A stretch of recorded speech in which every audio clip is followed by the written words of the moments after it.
আমার আন্টি আমারে কোলে নিছে আর এখন আমার আন্টিকে কোলে নিতে হইতেছে।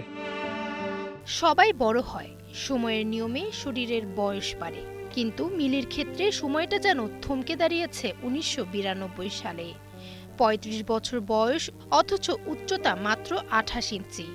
যাকে দেখলে মনে হয় ২ বছরের এক ফুটফুটে শিশু। শরীরে বয়সের ছাপ না থাকলেও ভাগ্যের নির্মম পরিহাসে এক অজেয় শৈশবে বন্দী মিলি আক্তারের জীবন। তোরা ছোটবেলা থেকে দেখে আসছি যে ওই একই একই রকমই দেখতেছি, কোনো পরিবর্তন নাই। ওর বয়স ৩৫ বছর বর্তমানে, এবং ওর আর্থিক অবস্থা খুবই খারাপ। প্রধানমন্ত্রী তারেক জিয়ার কাছে আমি আবেদন করতে চাই যে মিলি যেন চিকিৎসা এবং আর বাসগৃহ এবং ও ভালো থাকতে পারে, ওর জন্য চিকিৎসা যেন ও সুস্থ থাকে, এটাই কাম্য করি। বাগেরহাটের মোরেলগঞ্জের ছোট্ট এক ঝুপড়ি ঘর, সেখানেই বাস করেন মিলি আক্তার। কাগজ কলমে ৩৫ বছরের এই নারী হাঁটতে পারেন না, কথা বলেন শিশুদের মতো আধো আধো বলে।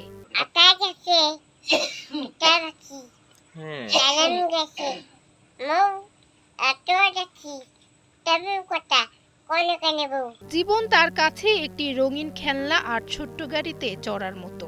অভাবের সংসারে বাবা মা যখন বৃদ্ধ, তখন মিলের এই শারীরিক জটিলতা তাদের দুশ্চিন্তার পাহাড় বাড়িয়ে দিয়েছে কয়েক গুণ। 1992 সালে ওর জন্ম।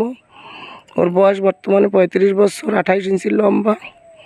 ও ছোট মানুষ হিসাবে বড় হয় না, ওর অনেক কিছুর চাহিদা, অনেক কিছু দরকার, এগুলো আমি দিতে পারতেছি না। সম্পদালা ব্যক্তিবর্গ আছেন বা সরকার আছেন, এদের কাছে আমার আবেদন যে তারা যদি আমার একটু সহায়তা করে, তাহলে আমিও রোগা মানুষ, আমিও অসুস্থ মানুষ, ওরে নিয়ে আমি একটু ভালোভাবে বাঁচতে পারি। গল্পের সবচেয়ে মানবিক অংশটি লুকিয়ে আছে মিলির ভাগ্নে রাহাতের কথায়।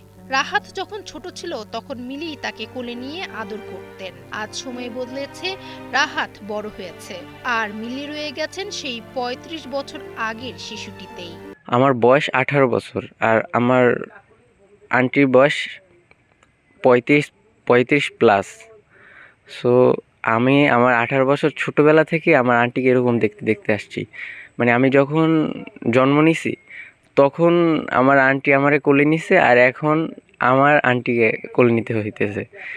কথাটা হাস্যকর হলেও সত্য।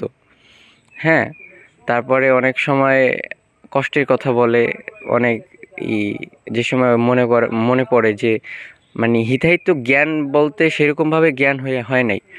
সো যখন ওর মেধাশক্তি খোলে, মানে মাঝে মাঝে মনে করতে পারে, ওই সময় আর কি বলে যে তোরা দেখ, তোরা বড় হইছস, আমি বড় হই না বা কিছু এরকম কিছু। সেই সময় অনেক খারাপ লাগে আর কি।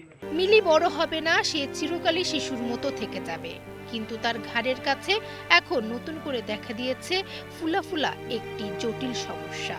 অভাবের সংসারে এই চিকিৎসার ভার বহন করা তাদের জন্য এখন মরণ ফাঁদ।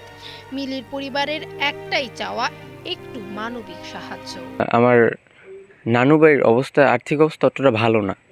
সেই ক্ষেত্রে তারা যদি মারা যায়, তারপরে তো তারাও তো বৃদ্ধ হয়ে আসছে, তারা যদি এখন মারা যায় তারপর তো তারে দেখার মতো কেউ থাকে না। সেই হিসাবে সরকারের কাছে একটু চাওয়া যে যাতে তার একটু সরকার একটু দেখে। আর তার থেকে বড় যেটা, সেটা হচ্ছে এখন বর্তমানে এখানে মিলির এই ঘাড়ের এখান থেকে একটু মানে ফুলা ফুলা দিয়ে কী জানি একটা হয়েছে, এটার মানে একটু কষ্টদায়ক, এটা একটু ঝামেলা, মানে একটু কষ্টদায়ক হইতেছে। সো এইটা যদি একটু দেখতো তাহলে আমাদের একটু ভালো হইতো আর কি। ৩৫ বছর বয়সের এই শিশুর নিষ্পাপ হাসিতেই লুকিয়ে আছে এই পরিবারের বেঁচে থাকার সাহস। মিলি কোনো সাধারণ মানুষ নন, তিনি এক অদম্য ভালোবাসার প্রতীক। বিত্তবান ও সরকারি উদ্যোগী পারে এই ছোট্ট মানুষটিকে একটু স্বস্তির আশ্রয় দিতে।